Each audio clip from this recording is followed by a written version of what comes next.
भेटाई मजा ना ना ना भेटाई मजा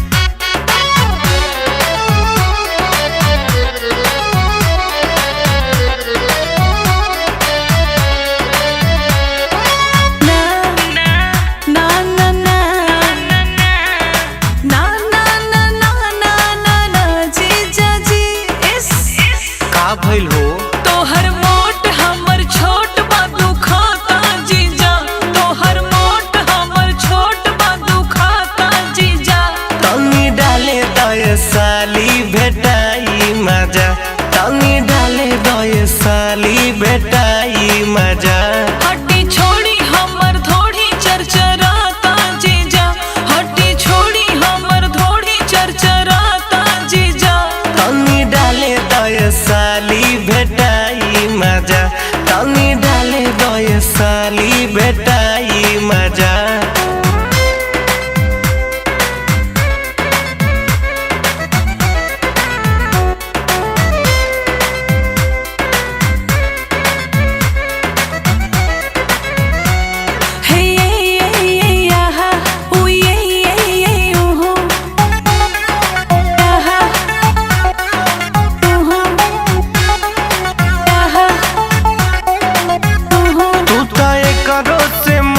घोट जालू काहे बेरा तना चोनालू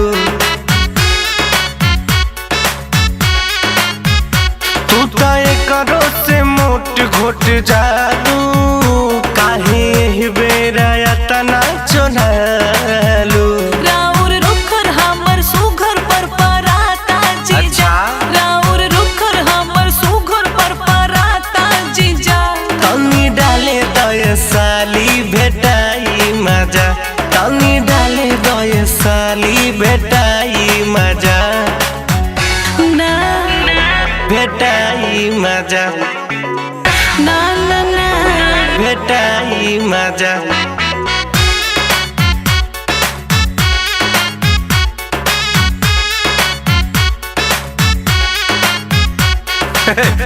अरे काहे के होली बेकार करतारू आ जीजे से डलवाए में इनकार करतारू हक साली में हो खेलाया आधा तोहर जीजा कुछ करी है न ज्यादा हक साली में हो खेलाया आधा तोहर जीजा कुछ करी है न ज्यादा देखी मौका करब धोखा सब बुझाता जीजा देखी मौका करब धोखा सब बुझाता जीजा तनी डाले दय साली भेटाई मजा तनी डाले दय साली भेटाई मजा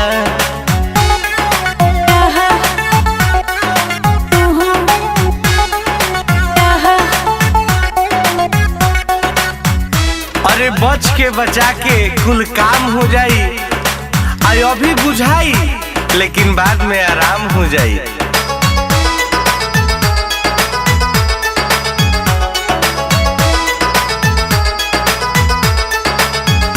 कहे पांडे रितेश चुप रह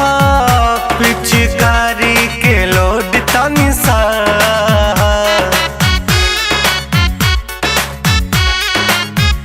कहे पांडे रितेश चुप रह